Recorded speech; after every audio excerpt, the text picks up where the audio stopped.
Hello and welcome दोस्तों, स्वागत है आपका हमारे चैनल परीक्षा टारगेट पर। मैं नफीस अहमद आपका स्वागत करता हूं और ये काफ़ी समय हो गया वीडियो को आया हुए, मैं माफ़ी चाहता हूं उस चीज़ के लिए। और आज हम एक नई वीडियो लेके आए हैं काफ़ी समय बाद, और मैं वही स्ट्रक्चर लेके आया हूं जो डेली यूज़ यानी डेली लाइफ में हम रोज़ाना यूज़ करते हैं, रोज़ाना बोले जाते हैं। और वैसे भी ये आपको पता है कि लॉकडाउन का समय चल रहा है और लॉकडाउन के समय में सब लोग घर पे खाली हैं, क्योंकि मोदी जी ने कह दिया है कि सब लोग घर से कोई नहीं निकलेगा। तो मैं कुछ टेंस दे रहा हूँ, ये 10 टेंस, और मैं इनके कंसेप्ट भी आपको बताऊंगा कि कैसे किसी टेंस को बनाएंगे, कैसे किसी टेंस को आप चेंज कर सकते हैं। और डेली यूज के सेंटेंसेस हैं, आप इन्हें जब बस याद कर लीजिए और आराम से रोज़ बोलिए आराम से। और ये बहुत ही अच्छे सेंटेंसेस हैं, और मैं चाहता हूँ कि आप हमारे साथ हमारे चैनल से जुड़ें परीक्षा टारगेट से, और हमारी वीडियो जो हमने पहले से वहाँ पढ़ी हैं स्पोकन इंग्लिश से संबंधित, आप उसे देखें। और अगर आपको कोई प्रॉब्लम हो, किसी चीज़ को कुछ पूछना हो, तो आप कमेंट बॉक्स में कमेंट करें, हम आपको उसका जवाब देंगे। और ये चैनल हमारा परीक्षा टारगेट, आपको पता ही है कि स्पोकन इंग्लिश से संबंधित और बाकी काफ़ी सारी चीज़ें ये हम प्रोवाइड कराते हैं। जैसे हमने अभी पीछे खंड शिक्षा अधिकारी के प्रैक्टिस सेट के लिए भी हमने अभी ऐड दिया है, और बाकी से जो शेष आने जैसे राजस्व लेखपाल आने वाला है, अभी पीछे मैंने पढ़ा है कि जैसे ही लॉकडाउन खुलेगा तो उसकी नोटिफिकेशन आने वाला है, तो हम उसकी पूरी जानकारी आपको देंगे और हमारे चैनल से उसकी तैयारी भी हम आपको कराएंगे। तो जुड़े रहिए आप हमारे चैनल से। चलिए वीडियो को शुरू करते हैं। देखिए, पहला टेंस मैं आपको लेके आया हूँ, मुझ पर एक एहसान करना। मुझ पर एक एहसान करना, आपने एक सलमान खान का डायलॉग आपने सुना होगा कि मुझ पर एक एहसान करना, कि मुझ पर कोई एहसान न करना। तो आप इसे अंग्रेजी में कैसे बोलेंगे? बड़ा ही सिंपल तरीके से मैं इसे बताता हूँ आपको। देखिए, ये है do me a favour, do me a favour. अब मैं देखिए इसका कंसेप्ट, ये तो इसका स्ट्रक्चर हो गया। अब मैं इसका कंसेप्ट आपको बताता हूँ। अगर आप चाहते हैं मुझ पर एक एहसान करना, देखिए यहाँ जो आप ये देख रहे हैं ये मी है, ये क्या है? ये आई का ऑब्जेक्टिव केस है। यानी हम यहाँ क्या करेंगे, हम यहाँ पर जो भी प्रोनाउन लगाएंगे उसका ऑब्जेक्टिव केस लगाएंगे, सब्जेक्टिव केस नहीं लगाएंगे। जैसे उस पर एक एहसान करना, डू हिम अ फेवर, या डू हर अ फेवर। अब इस तरीके से आप कह सकते हैं। और दूसरा देखिए, जैसे हम पर एक एहसान करना, डू अस अ फेवर, तो इसे आप बना सकते हैं मुझ पर एक एहसान करना, डू मी अ फेवर। ये चीज़ें मैं आपके सामने लेके आता रहूँगा। देखिए दूसरा, मुझे पता नहीं है, मुझे पता नहीं है। अब मान लीजिए कोई चीज़ है, ये सेंटेंस काफ़ी तरीके से बोला जाता है, लेकिन बोलने का तरीका अलग अलग है। कुछ लोग बोलते हैं आई डोंट नो, कुछ लोग कहते हैं आई डू नो, कुछ लोग कहते हैं आई हैव नो आइडिया। तो मैं इसको देखिए अलग अलग तरीके से आपको बताता हूँ।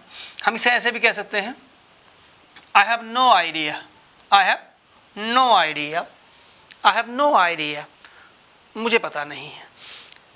अगर आप इसे और अच्छे तरीके से देखिए, अगर आप इसे अमेरिकन इंग्लिश के हिसाब से बोलेंगे तो इसे हम ऐसे कह सकते हैं, I do know, I do know. देखिए इसे ऐसे भी कह सकते हैं, I do know, I do know.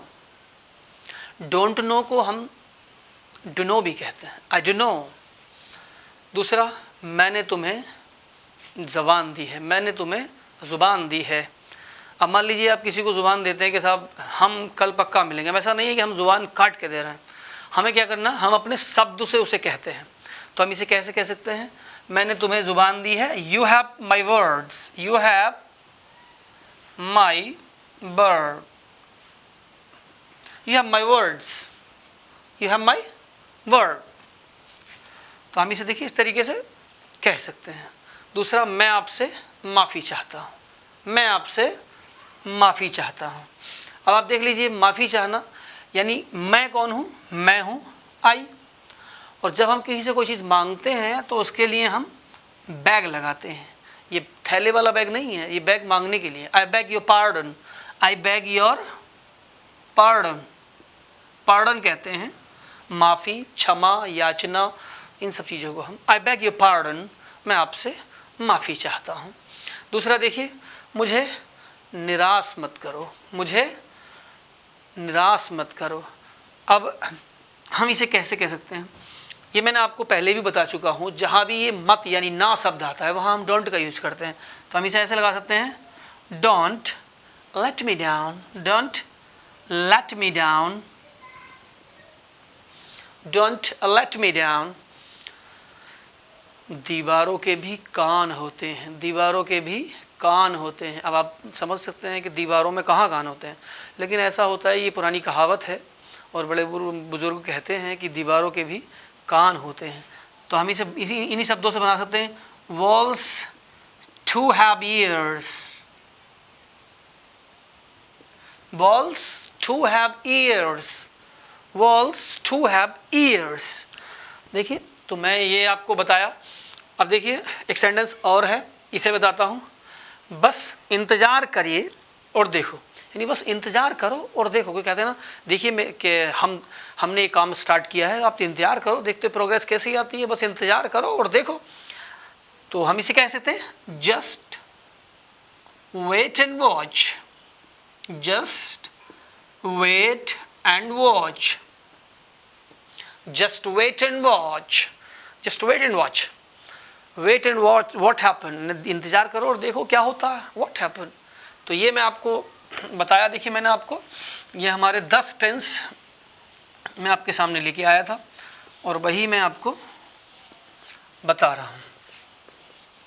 देखिए ये 8वां स्ट्रक्चर था, ये आपने बहुत सुना होगा, तुम हमेशा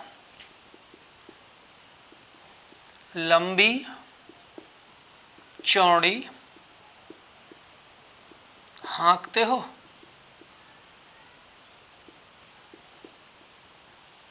अब आप जानते हैं लंबी चौड़ी हाँकने का मतलब, कुछ लोगों को ऐसा होता है बहुत झूठ बोलने की आदत होती है, तो ये उनके लिए है अक्सर। कुछ लोग ऐसा होता है जो हैं कुछ नहीं और अपने आप को बहुत ज़्यादा दिखाते हैं, तो उनके लिए है ये कि तुम you always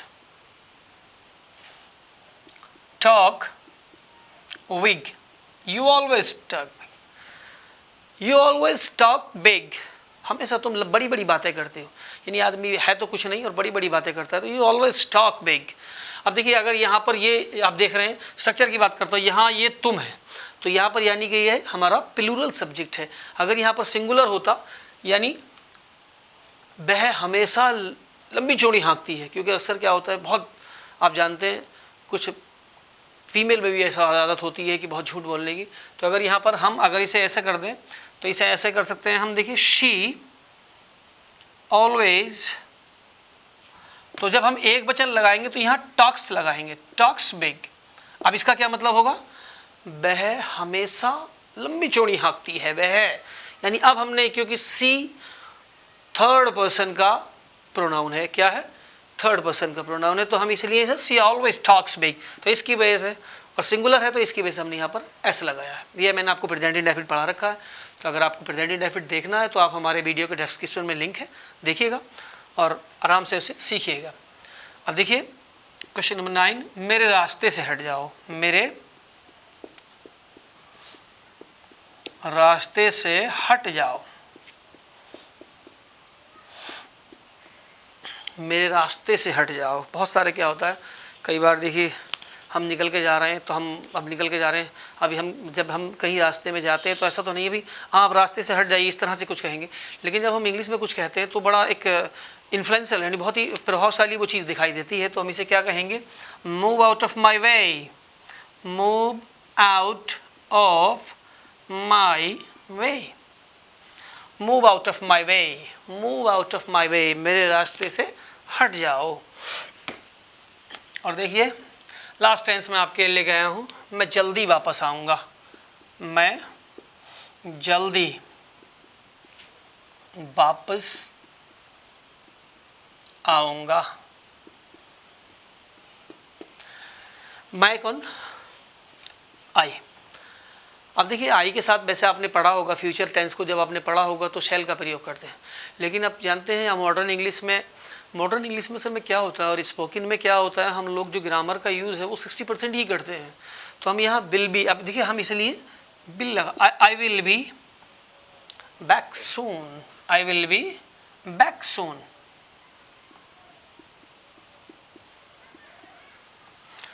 I will be back soon, मैं जल्दी वापस आऊँगा।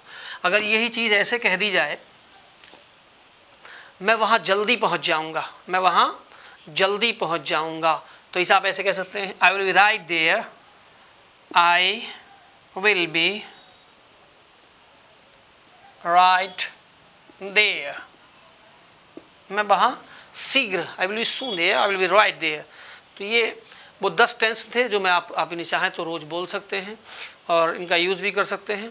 तो जैसा कि आप जानते हैं लॉकडाउन के समय में सब लोग खाली हैं, तो ज़्यादा से ज़्यादा वीडियो को लाइक करें, शेयर करें और हमारे चैनल को सब्सक्राइब करें और देखते रहिए हमारा चैनल परीक्षा टारगेट। आपको ज़्यादा से ज़्यादा ये हम कोशिश करेंगे कि अच्छे से आप इंग्लिश सीखें और भी चीज़ों की अगर किसी चीज़ की आप तैयारी कर रहे हैं तो हमारे चैनल से जुड़िए और काफ़ी सारा मटेरियल हमारे चैनल पर अवेलेबल है और आगे भी आता रहेगा। That's all.